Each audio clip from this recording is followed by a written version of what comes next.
días. El día de hoy vamos a informar al pueblo de México que este año hemos decidido declararlo en homenaje a Emiliano Zapata.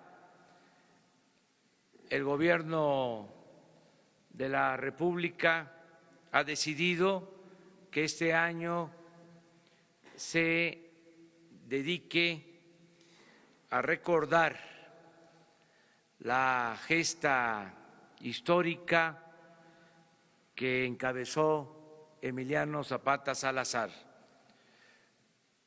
Toda la papelería del gobierno va a llevar el nombre de Emiliano Zapata y el mejor homenaje, desde luego, que se le va a rendir es que el gobierno surgido del pueblo mediante elecciones democráticas, como no se había visto en mucho tiempo, va a dar respuesta a las demandas de los mexicanos.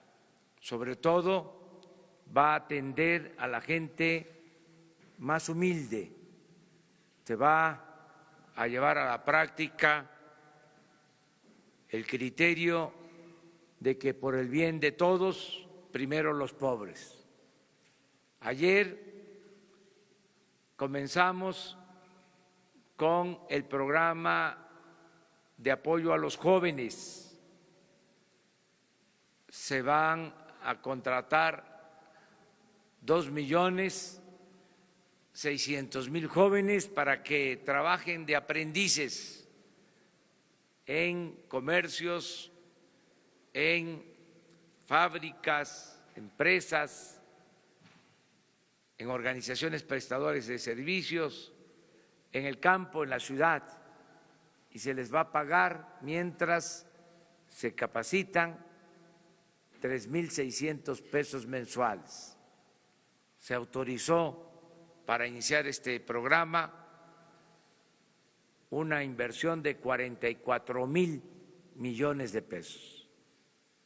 Ya los jóvenes no van a ser marginados, discriminados, van a tener garantizado el derecho al estudio, el derecho al trabajo.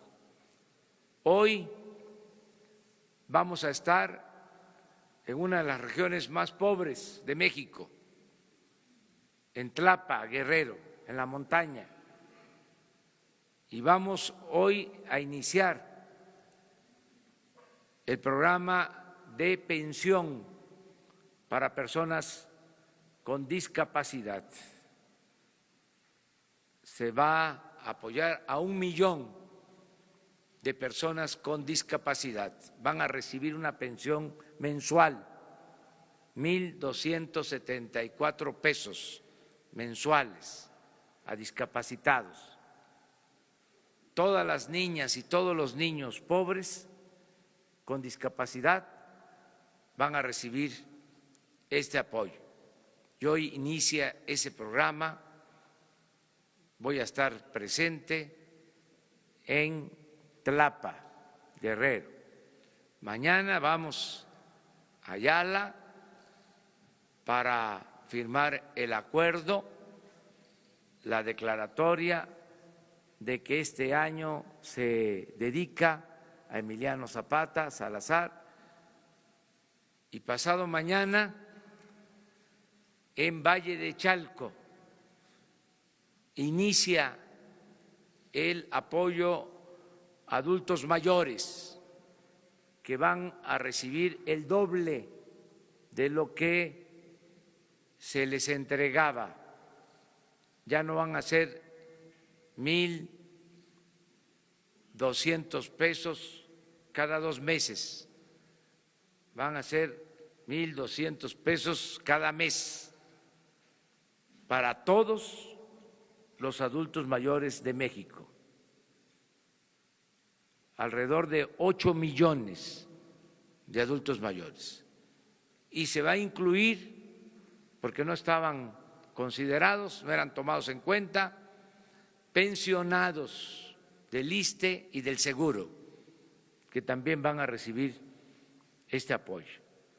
Por eso este día lo dedicamos a informar sobre estas acciones y, si les parece, vamos a darle la palabra a Ariadna Montiel, a la secretaria de Bienestar, María Luisa Albores, y luego, que me da mucho gusto que nos acompañen los familiares de Emiliano Zapata, nietos, bisnietos, familiares, que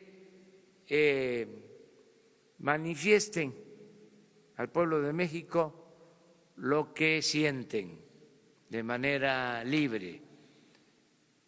Ya cuando terminemos, entonces se abre, como siempre lo hacemos, la sesión de preguntas y respuestas de los compañeros de los medios de información, mujeres y hombres.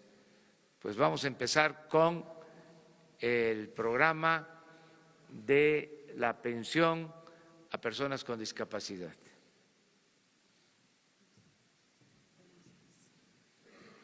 Buenos días. Agradeciendo la presencia de todos ustedes, preparamos un testimonial que nos gustaría ver primero, porque consideramos que enmarca la realidad de las personas con discapacidad, la realidad que viven en México. ¿Nos ayudan?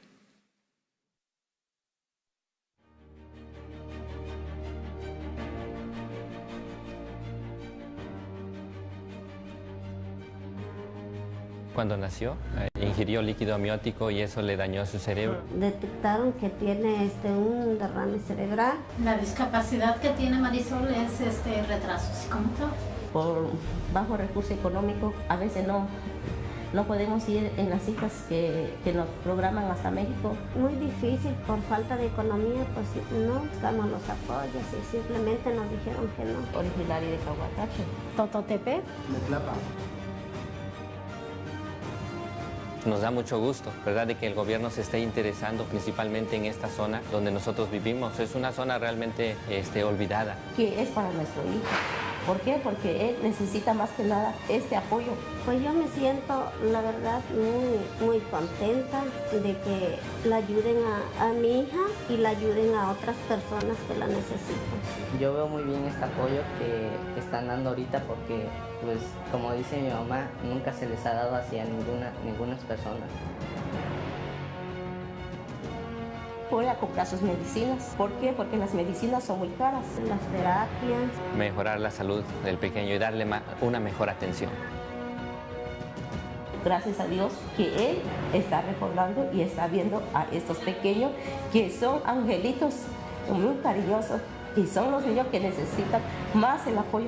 Pues que lo sigan haciendo. Sé que es difícil atender a todos los niños discapacitados en la montaña. Nunca pensé que fuera posible porque dije, pues el gobierno está enfocado en otros asuntos. Solamente agradecerles el gesto amable que tuvieron para hacer ese censo y ver cuántos discapacitados hay que necesitan de su apoyo. Y gracias a Dios que le digo que ese nuevo gobierno va a apoyar a esas personas, va a apoyar a muchos niños y a muchas niñas.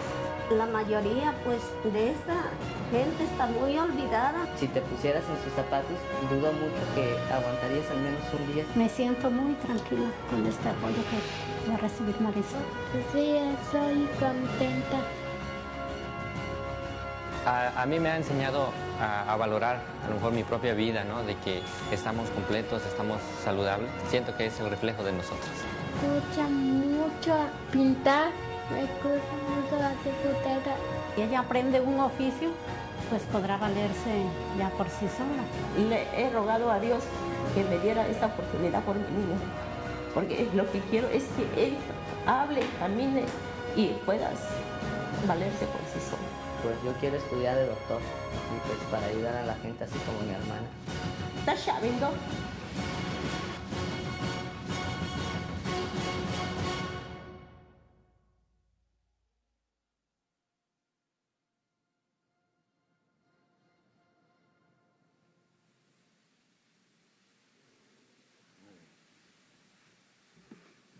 Como veremos, el contexto de las personas con discapacidad en México hasta ahora han vivido un esquema de exclusión.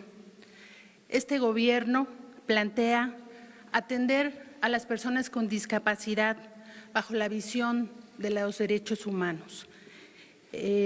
La Convención de Naciones Unidas para los Derechos de las Personas con Discapacidad hace un análisis muy puntual y muy enfático sobre la situación de pobreza y exclusión en la que viven las personas con discapacidad. En México tenemos 7 millones de personas con discapacidad según las últimas encuestas, de las cuales 3 millones son adultos mayores que serán atendidos en el esquema de la pensión para adultos mayores. Los 4 millones restantes son niños, niñas, jóvenes y adultos, pero tenemos un sector de la población el más vulnerable, la población indígena. Niñas y niños, así como adultos de la población indígena, tendrán esta pensión en cobertura al 100%. También es enfática la Convención de Naciones Unidas para decir que quienes tienen mayor exclusión en México son los indígenas, la población indígena, y ahí los niños y las niñas. 9 de cada 10 niños viven en pobreza y las niñas indígenas con discapacidad tienen la mayor exclusión. Por lo tanto, esta pensión atenderá como prioridad a las niñas y a los niños de población indígena, también a los adultos de población indígena y en zonas urbanas pobres, principalmente a niñas y jóvenes. El día de hoy esta pensión arranca, como ya lo dijo el presidente, en el municipio de Tlapa, en esta zona muy abandonada del país con extrema pobreza.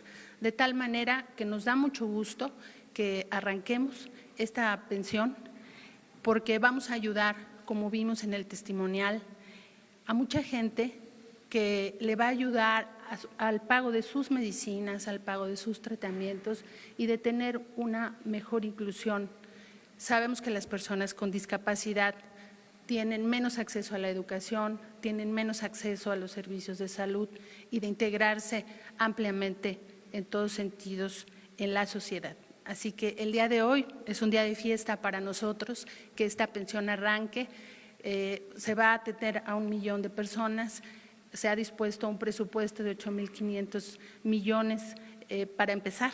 Así que en adelante, enhorabuena y gracias que el presidente ha puesto sus ojos en esta población que ha sido olvidada y que ahora está en el centro de la política pública de este gobierno. Muchas gracias.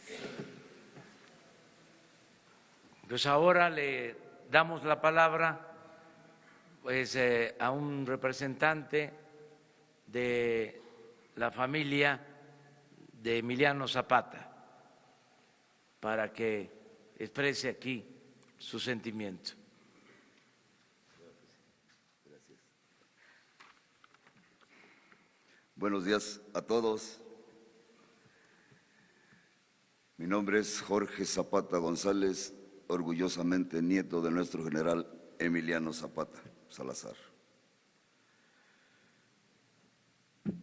A mi abuelo Emiliano, tu vida fue el umbral de una nueva historia, la historia de los hombres que siguiendo tu ejemplo ofrendaron su vida por la construcción de esta nación.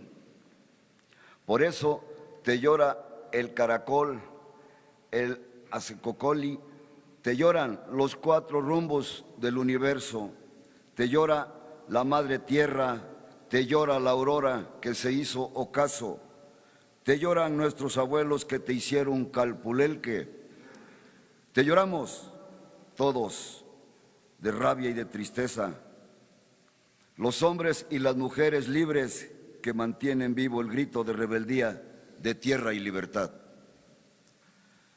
Mi general Emiliano Zapata Salazar, recordamos que el 6 de diciembre de 1914 estuviste en este lugar, en este Palacio Nacional, tomando el poder de manera simbólica.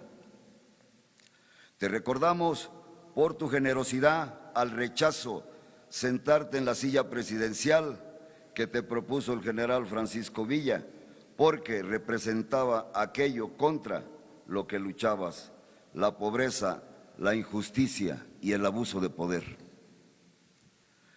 Y le contestaste, gracias mi general Villa, pero yo no me puedo sentar en esa silla porque está embrujada y quien se sienta ahí pierde la razón y pierde el sentido de quien lo trajo aquí. Sabemos, mi general Zapata, que no rechazaste la silla por falta de claridad en tus ideales. Esos ideales siguen vigentes. La rechazaste porque el pueblo te dio un mandato. Obedeciendo, esa fue tu causa. Tú no necesitabas esa silla. En esa causa, millones de mexicanos estamos comprometidos esperando que esto suceda. Y hoy en este lugar estamos con el hombre que puede representar esos anhelos. La esperanza de las cosas pueden ser diferentes. Tus ideales plasmados en el Plan de Ayala como bandera de la resistencia popular, como aspiración de los pueblos originarios, como legítimo derecho a nuestras tierras, montes y aguas, no se han concretado.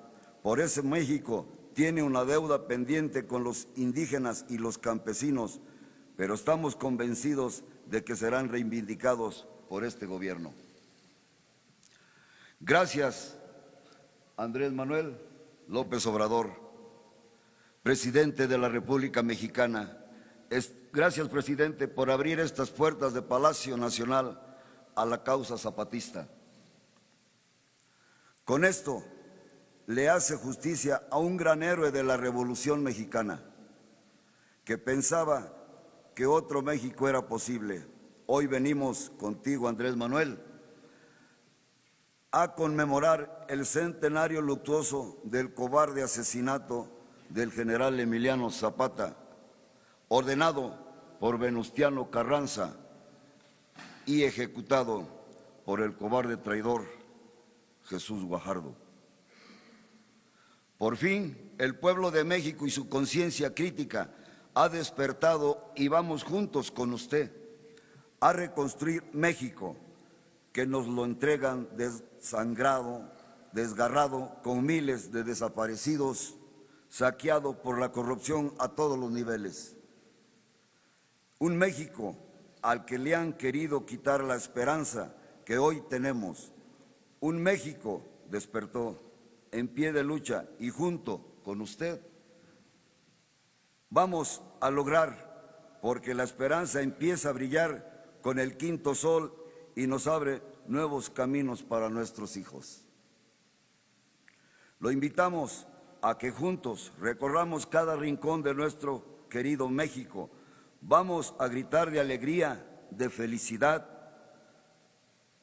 Nos necesitamos, vamos a convocar a todo el pueblo de México a la unidad en la acción, que los rencores que tenemos todos queden en el olvido de la historia, para que juntos logremos la cuarta transformación. No es un trabajo fácil que pueda desarrollar un solo hombre. Es un trabajo de todos los mexicanos y juntos haremos historia.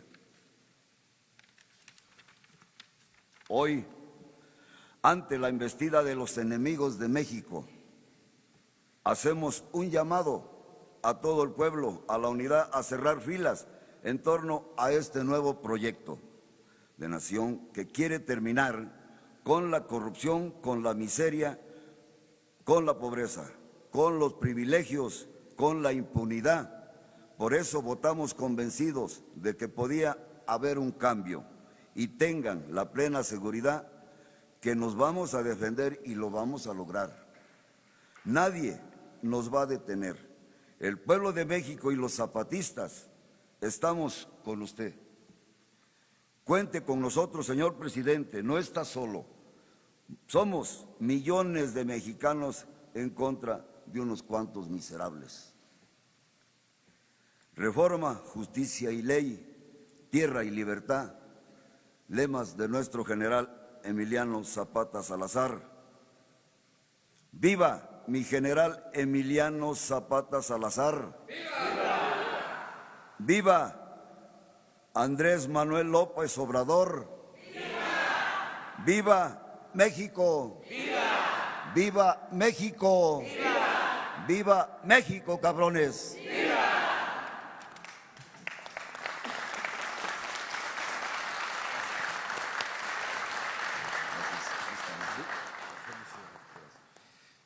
Bueno, pues terminamos esta exposición y abrimos la sesión de preguntas y respuestas. Le agradecemos mucho a los periodistas, a los medios de información que nos permitieron en esta ocasión cambiar en algún sentido el formato de las conferencias de la mañana. Pero bueno, vamos a preguntas. Buenos días, señor presidente. Carlos Lara, de El Sol de México. Preguntarle, presidente, sobre este tema del asunto del combate al robo de combustible. ¿Cuál será el objetivo, el operativo de seguridad para resguardar el transporte de gasolina a través de las pipas particulares? ¿Y cuántos elementos y de qué corporaciones serán los encargados de esta seguridad? Muchas gracias por su respuesta, presidente. Sí, estamos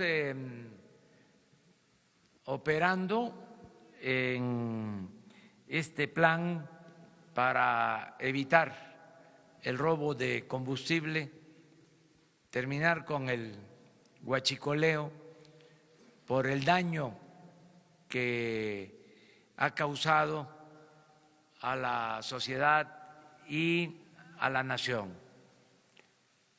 No hay que dejar de tener en cuenta que se robaron el año pasado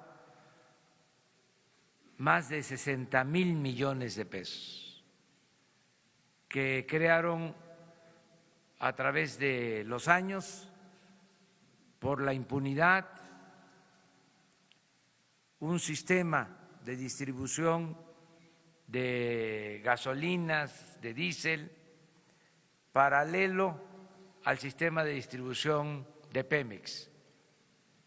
Crearon como otra empresa, una economía informal, manejada cuando menos con la complacencia, tolerancia de las autoridades. Y esto se está combatiendo porque no se puede permitir la corrupción. Se acabó la corrupción y la impunidad. Se están utilizando elementos de la Policía Federal, de la Policía Militar y de la Policía Naval para resguardar los ductos. Ayer hablaba yo que hay 1,600 kilómetros de ductos estratégicos por los que se transportan alrededor de 400,000 barriles diarios de gasolinas. Y esos 6 ductos son los más afectados, son los que tienen redes alternas, son los que ordeñan más y en algunos casos de manera deliberada los rompen, hay sabotaje. Eso está sucediendo en estos últimos días en el ducto de Tuxpan a Azcapotzalco. Por eso la reducción en el abasto de las gasolinas que está afectando al Estado de México, a la Ciudad de México y a la zona central del país. Ayer en la madrugada rompieron el ducto, se reparó, estuvo cargado, empacado, funcionando todo el día y a las 11 de la noche lo volvieron a romper. Ya se está de nuevo reparando, me informan que en una hora más se restablece el abasto. Esto es lo que estamos enfrentando. Ya lo dije, a ver quién se cansa primero, porque vamos a impedir que se roben la gasolina. Se robaban alrededor de 800 pipas diarias y desde que echamos a andar este plan hemos bajado a 100 pipas, es decir, 700 pipas menos. Calculamos que se han ahorrado cerca de 3,000 millones de pesos desde que inició este plan. Desde luego se generan molestias y por eso no voy a dejar de agradecerle a la gente su apoyo, su comprensión, que nos ayuden como lo están haciendo para que no haya psicosis, que no haya miedo, que se tenga muy presente que hay gasolina suficiente en el país y diésel y turbocina suficiente, que es un asunto nada más de distribución, que ya estaba montado este sistema de abasto alterno y al momento de que se impide, pues genera estos reacomodos, pero ya estamos utilizando pipas, muchas pipas, los transportistas están ayudando para normalizar el abasto, con la vigilancia, tanto en ductos como en la transportación de elementos de la Policía Federal, de la Marina y del Ejército. Los elementos que se tienen, presidente. Alrededor de 4,000 elementos, pero desde ayer y hoy, de manera muy especial, empiezan vigilancia en helicópteros de la Fuerza Aérea en todos los ductos y se están creando bases especiales cada determinada distancia y estoy llamando a la gente, al pueblo, a los ciudadanos, a que nos ayuden por donde pasan los ductos, en comunidades, en ejidos, en pueblos, en municipios, que nos ayuden que nos apoyen, que si en alguna ocasión o por circunstancias se quedaban callados, incluso por las mismas circunstancias de que no había ingresos, de que no había trabajo, participaban en estas actividades ilícitas, ya no hay necesidad de que ningún mexicano se vea obligado a robar, porque va a haber trabajo. Todo el que no tenga empleo va a ser contratado. Por eso hablaba yo del programa de los jóvenes.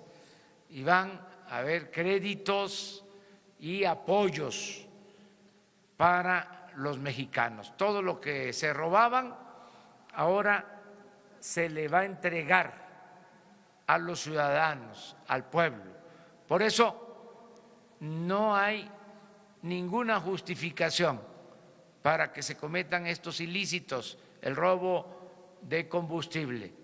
Antes se decía, es que los de arriba roban, ¿y por qué no vamos nosotros a hacer lo mismo?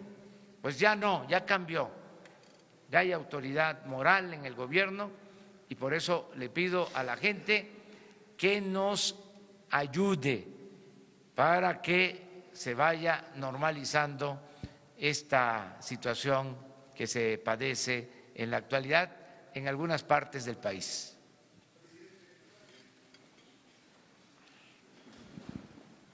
Buenos días, presidente. Misael Zavala, del Universal. Yo quisiera preguntarle, ayer el Banco de México, el Banjico, dijo que esta estrategia del huachicoleo, contra el huachicoleo, y de cerrar los ductos, va a crear o le va a pegar a las finanzas del país y también va a generar inflación.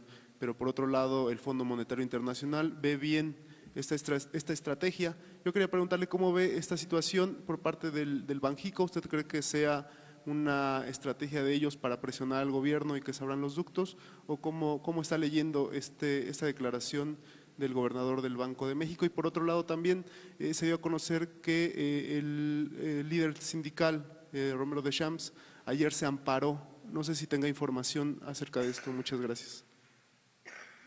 Miren, hay criterios. Por ejemplo, no sabía que el Banco de México había opinado lo que se está aquí manifestando. Sí sabía que el Fondo Monetario Internacional expresó que con esta medida se iba a fortalecer la economía de México, se iba a fortalecer Pemex. Eso lo considero lógico, porque todo lo que hagamos por combatir la corrupción, que es el principal problema de México, fortalece la economía nacional y fortalece la economía de los mexicanos, y el gobierno distribuye el presupuesto con equidad y con justicia. Pero cada quien tiene su enfoque, su criterio, y nosotros somos respetuosos de la autonomía del Banco de México. Yo lo que estoy observando es de que tenemos gasolina, de que hay este plan para resolver el problema del desabasto. Estoy observando que no aumenten los precios de las gasolinas, afortunadamente no han aumentado, y estoy observando que desde el día que tomé posesión hasta ayer se ha fortalecido el peso. Es decir, no ha habido deterioro en nuestra moneda. Eso es lo que puedo demostrar. Ayer mismo se fortaleció el peso con relación al dólar, se apreció.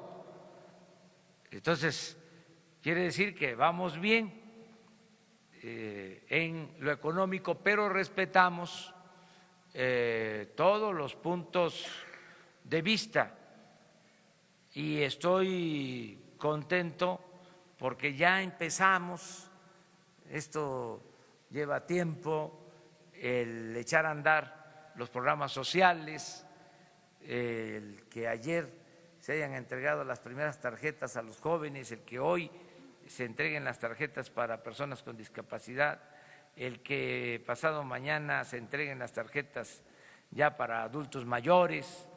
Esto va a ayudar mucho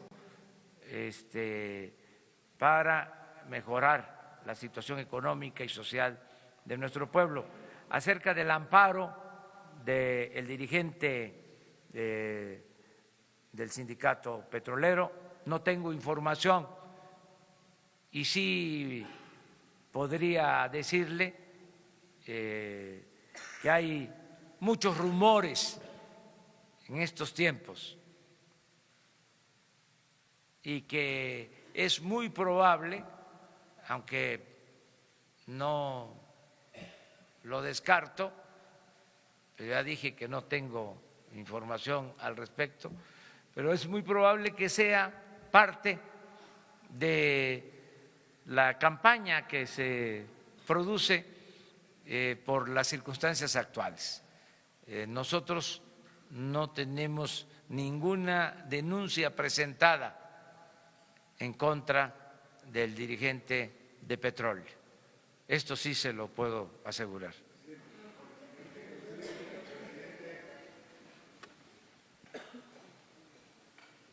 ¿Sí?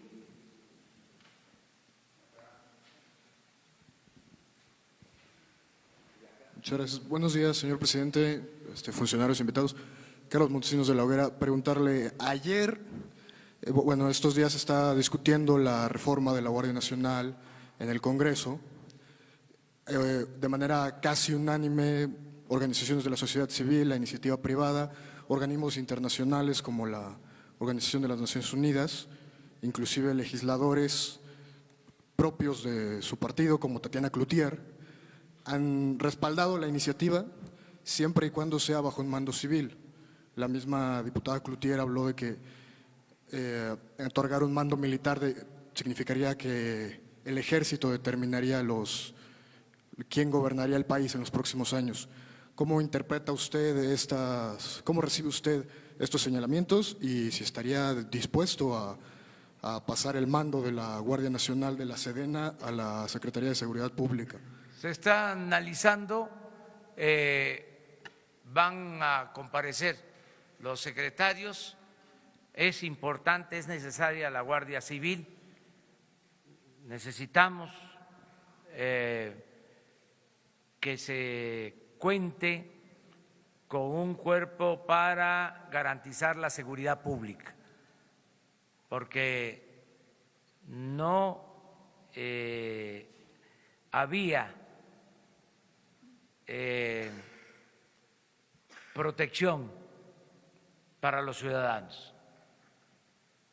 Los operativos especiales de la Marina, del Ejército, se orientaban a enfrentar a lo que se llama crimen organizado y no se protegía a los ciudadanos. La Policía Federal no se consolidó, fracasó ese proyecto y al final lo que hay es falta de atención al problema de la inseguridad. No se protege a los ciudadanos. Por eso la decisión que tomamos, que estoy promoviendo, de crear una Guardia Nacional uniendo a la Policía Militar, a la Policía Naval y a la Policía Federal, y dándole el apoyo a el Ejército. Tengo yo la confianza en el Ejército como tengo la confianza en todos los seres humanos. Yo confío mucho en que es más lo bueno de la gente que lo malo. Pueden decir que soy un idealista, que soy un ingenuo, pero creo en la gente. Y hay soldados que son del pueblo. El soldado es pueblo uniformado. Son hijos de campesinos, los soldados, hijos de obreros, que no se les puede descalificar. En los momentos más difíciles, cuando el militarismo, cuando la represión durante el movimiento zapatista, habían 2 generales que pertenecían al mismo ejército, pero con actitudes distintas. Huerta, que fue a los pueblos de Morelos a combatir el zapatismo, y el general Felipe Ángeles, muy distinto. Ahora, después de que surge este nuevo ejército, luego del asesinato cobarde también del presidente Madero, este nuevo ejército se alimenta de la gente del pueblo. Y yo les estoy pidiendo a los soldados, a los marinos, que nos ayuden para que haya seguridad, porque son muchos los homicidios, muchos los robos, secuestros, y no hay seguridad. Entonces necesitamos esta Guardia Nacional con el compromiso de que no va a haber represión. El presidente de México, que es el comandante supremo de las Fuerzas Armadas, nunca va a dar la orden de reprimir al pueblo. Entonces necesitamos esta Guardia Nacional y ya se va a ir explicando para que se acepte la propuesta que hemos hecho de reforma a la Constitución. A ver, pero vamos a, miren, tenemos un periodista destacadísimo que nos acompaña en esta ocasión.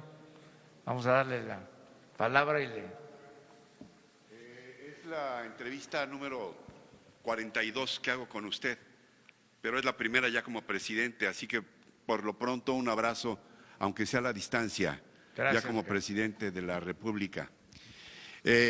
Independientemente de la distribución y de las pipas y del día a día, si usted ha establecido el combate al huachicoleo como una de sus prioridades, quiere decir que estamos hablando de un problema obvio de dimensión nacional y un problema también de crimen organizado, que por definición incluye connivencia y complicidad de los gobiernos en turno al más alto nivel. La pregunta es si algún día vamos a conocer a los huachicoleros, pero no a los que pican los ductos, sino a los huachicoleros de a de veras, los huachicoleros de cuello blanco de este país, que tanto han sangrado las venas abiertas recordando lo que decía algún gran pensador del país. Esto por un lado, y por el otro, si su equipo, si su propio gobierno está pendiente de evitar que variables amenazas de las que se está hablando, como de pérdidas económicas gigantescas, inflación que ya se mencionaba, o incluso pérdidas de empleos, para evitar que este combate tenga efectos negativos para lo que se está buscando, señor presidente. Sí, es, Ricardo, enfrentar este problema, este flagelo que se permitió durante muchos años, y es algo que podría incluirse en el libro Las venas abiertas de Eduardo Galeano, por las dimensiones del saqueo y la tolerancia de parte de las autoridades. Y he dicho que no se va a permitir la corrupción ni la impunidad. Cero corrupción, cero impunidad, y en este caso ya están abiertas investigaciones para sancionar, castigar a los involucrados en el propósito también de aplicar el criterio de limpiar de arriba hacia abajo, porque la corrupción en México se ha dado de arriba para abajo, y así vamos a barrer el gobierno, como se barren las escaleras, de arriba para abajo, y no vamos a dar ni un paso atrás, ni siquiera para tomar impulso. Vamos a enfrentar esta corrupción porque es una vergüenza, entre otras cosas, que México, en una reciente encuesta realizada en 176 países, a México se le colocó en el lugar 135 en corrupción. Estamos considerados entre los países más corruptos del mundo por el gobierno, no por el pueblo, porque el pueblo de México es un pueblo honesto. Tan es así que por eso estoy optimista, por eso estoy seguro que vamos a salir adelante, porque no es el pueblo el que practica la deshonestidad, es la llamada clase política y los traficantes de influencia. Es una minoría. Y vamos a purificar la vida pública del país con el apoyo del pueblo, con el apoyo de la gente. No se van a generar como quisieran nuestros adversarios desequilibrios económicos, financieros. Hablaba yo de que ayer se fortaleció el peso y en los días que llevamos, 40 días aproximadamente, se ha apreciado el peso, y ahí están los datos, y se ha mantenido estable la bolsa. Y acabo de ver información de que está considerado México entre los países más seguros para la inversión. Todo esto por la confianza que da el gobierno y por la decisión de no permitir la corrupción, que haya un auténtico Estado de Derecho en el país, porque lo que había era un estado de chueco. Entonces vamos a poner orden y creo yo que las cosas van a mejorar. Le aprecio su respuesta, señor presidente.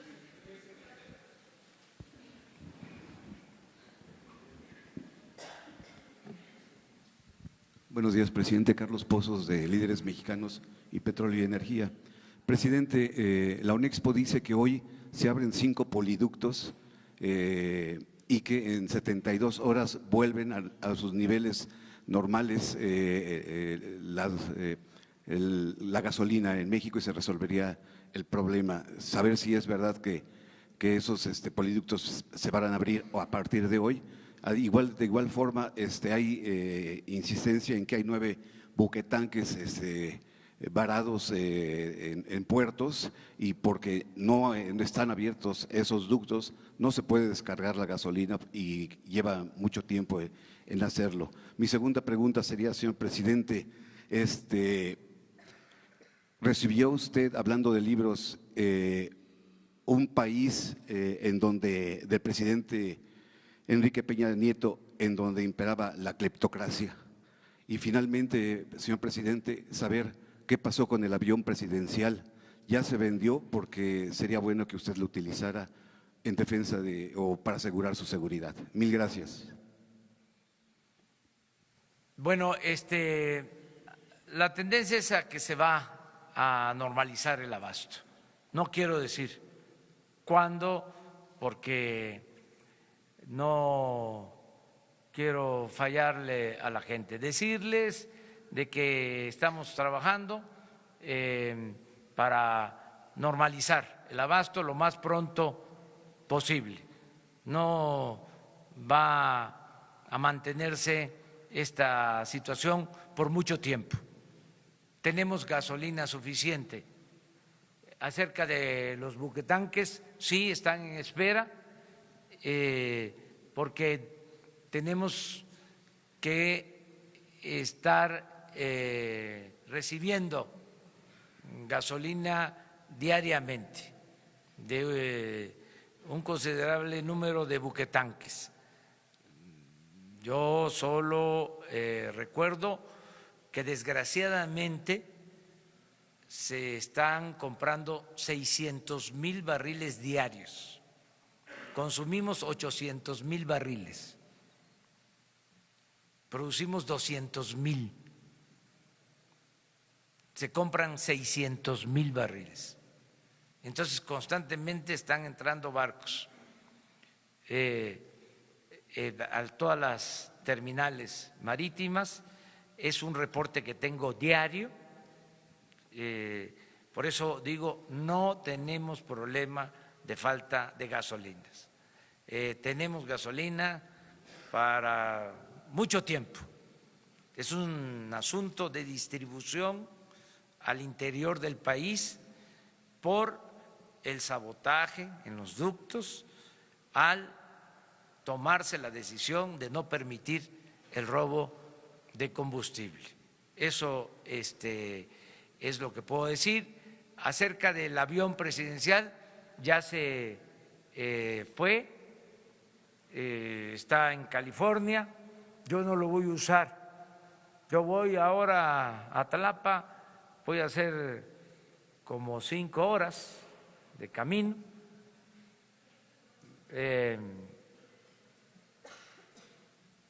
Y vamos en camioneta, a ras de tierra. No voy a usar aviones. Es más, vamos a vender toda la flotilla de aviones y de helicópteros de gobierno. O sea, ya eso se termina. Ayer tuve una reunión con el secretario de Comunicaciones, con el secretario de la Defensa, con el secretario de Marina, con funcionarios de Hacienda, porque están disponibles para venta alrededor de 80 aviones que usaban funcionarios y helicópteros de lujo.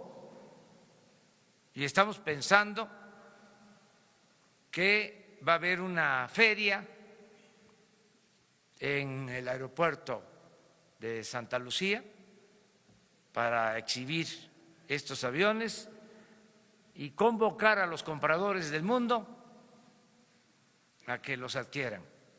Y vamos a obtener un dinero que va a ser para beneficio del pueblo.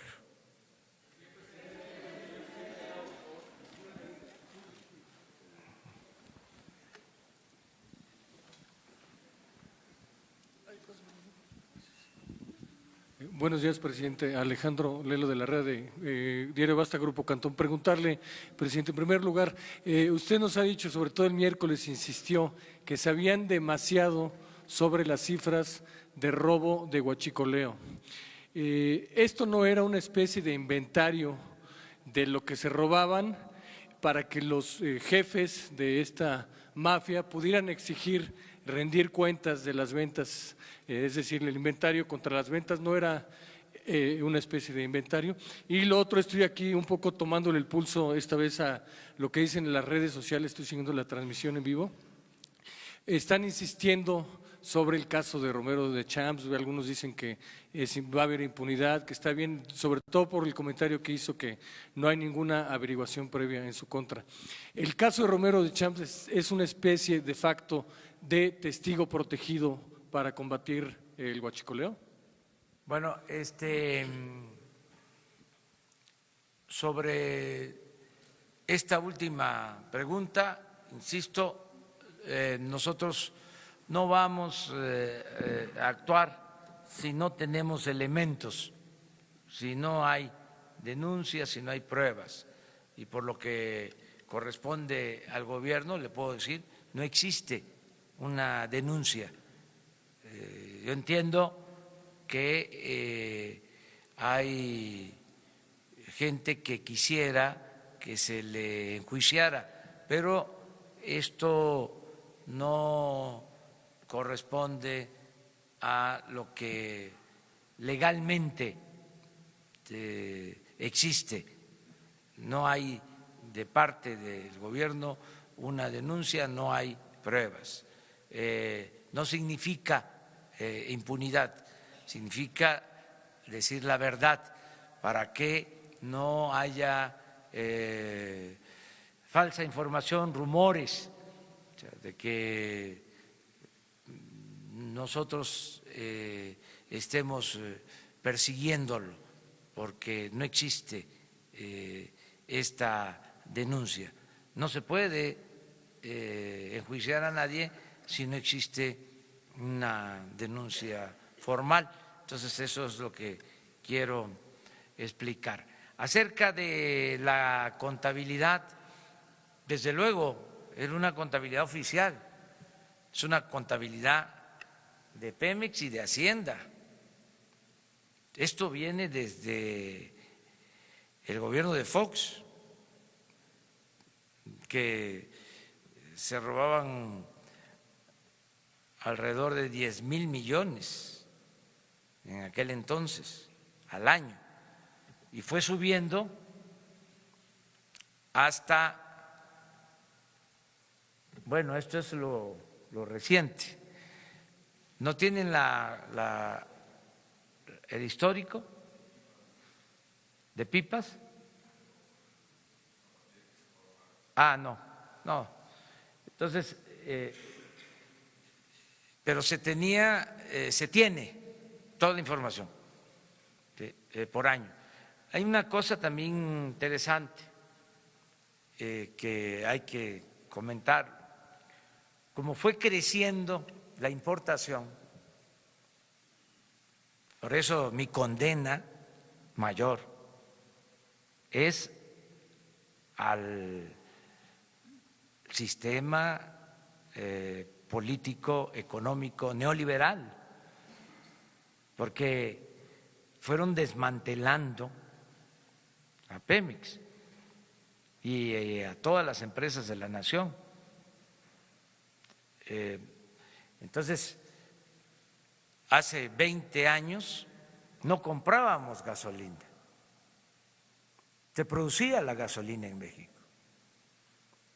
Con el modelo neoliberal empiezan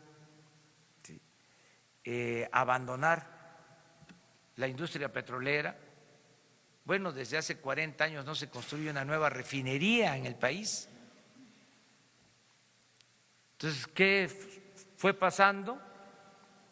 Incluso esto se agravó con la llamada reforma energética. Empezamos a producir menos petróleo y a comprar más gasolina. Entonces, hace 10 años que todavía teníamos más producción de gasolina, que no comprábamos tanto en el extranjero, el robo mayor se hacía en las refinerías, en las instalaciones, no en los ductos. Pero ahora, como es mayor la importación, el robo creció en los ductos. Pero todo esto se tiene documentado y es muy claro que llegamos y empezamos a ver el día con día. Les comentaba que no había información para saber cuántos homicidios diarios se cometían en el país, que era un asunto urgente conocer esto. Tuvimos que crear un sistema. Les puedo decir, por ejemplo, que también me duele, ¿sí?, porque no son números fríos, pero sé que antier asesinaron a 70 mexicanos, que ayer a 75, y sé dónde, y todos los días tengo ya esa información, y cuáles fueron las causas, y en qué estados de la República y en qué municipios hay más violencia, y estamos tomando decisiones. Pero esos datos no se tenían. Era una estadística que se daba a conocer cada mes, pero esto sí. A ver, ponme ahora la gráfica. No, la de las barras. Este es diario. Esto se tenía de tiempo atrás. Entonces, imagínense, llego todos los días a la reunión del Gabinete de Seguridad y estoy viendo, y un día veo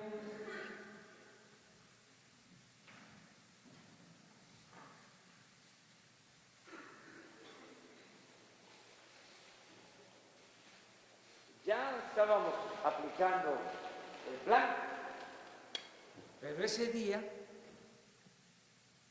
se roban 1,100 pipas. No era para esperar, porque entre más tiempo estuviese yo viendo esto, me estaba convirtiendo en cómplice. Y dije, se acabó. Y a partir de ahí tomamos la decisión. ¿Y cuál fue la decisión? ¿Por qué ese día en particular creció tanto el robo? Porque ese día, desde Pemex, desde la oficina central, donde se monitorea cómo se traslada la gasolina por los ductos, y se ve, se puede advertir cómo pierden presión los ductos, en vez de cerrar cuando estaban robándose la gasolina, cuando estaban ordeñando los ductos, mantuvieron abiertos los ductos. Entonces, a partir de ahí se cierran y vamos a abrirlos y cerrarlos, teniendo la vigilancia para evitar el robo. Y empieza el plan.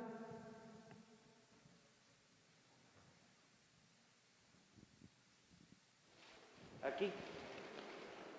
¿Qué día es este? 21 de diciembre. 21. Y miren,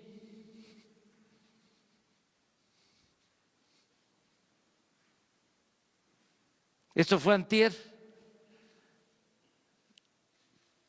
por el sabotaje en el ducto de Tuxpan a Azcapotzalco, porque también cuando rompen un ducto, los sensores que se tienen para saber dónde están las fugas dejan de operar, dejan de funcionar.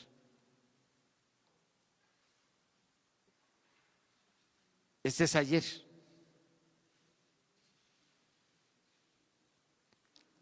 ¿Cuánto significa en dinero? Bueno, como 2.500, 3.000 millones de pesos, menos de lo que se robaba. En pipas, si se robaban 800, este es un promedio de 100, quiere decir 700 pipas menos.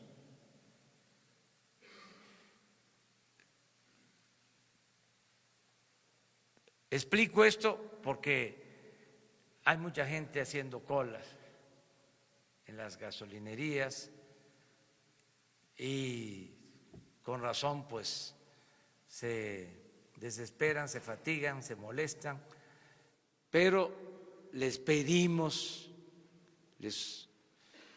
que nos comprendan que tenemos que resolver este asunto entre todos los mexicanos. Terminamos porque ya se nos fue. Ya les decía, voy hasta Tlapa.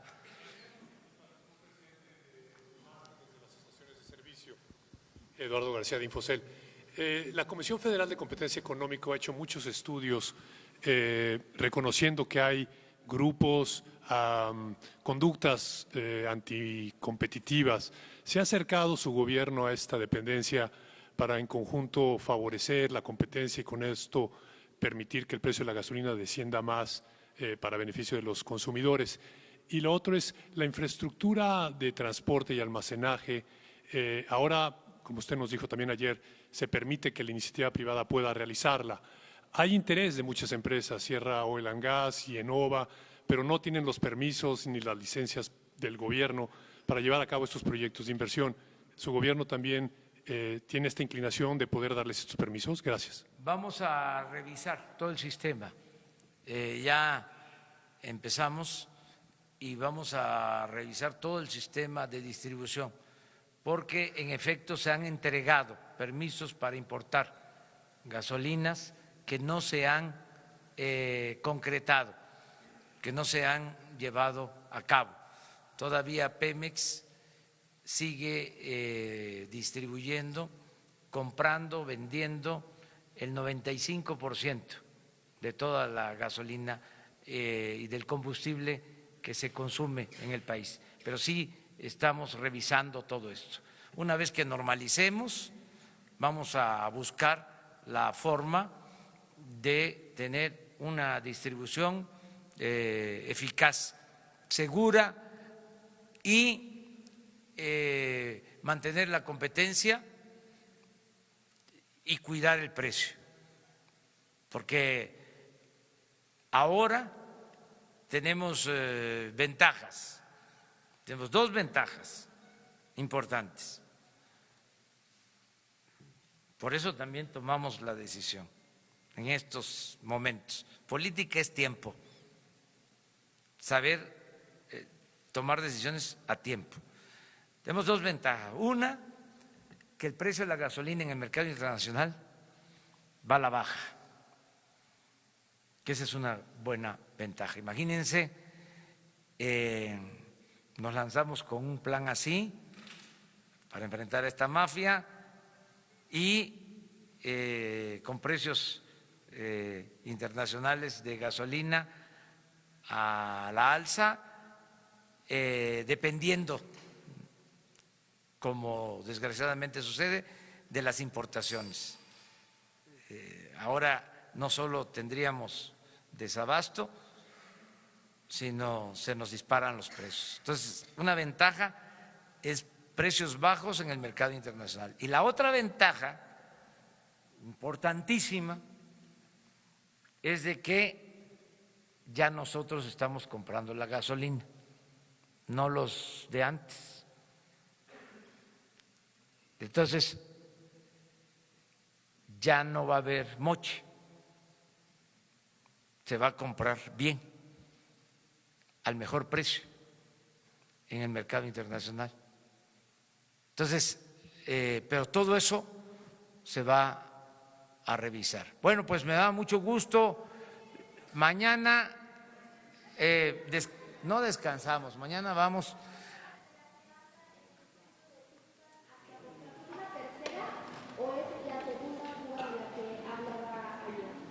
Esta es la tercera.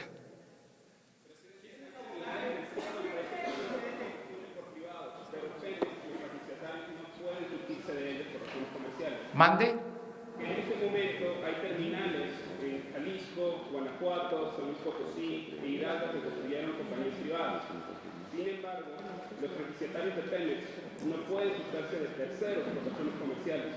Debido al retraso de suministro, se pudiese permitir que los gasolineros vayan a las industrias privadas para suministrarse en esta coyuntura. Se está pidiendo eso a ellos. Sí.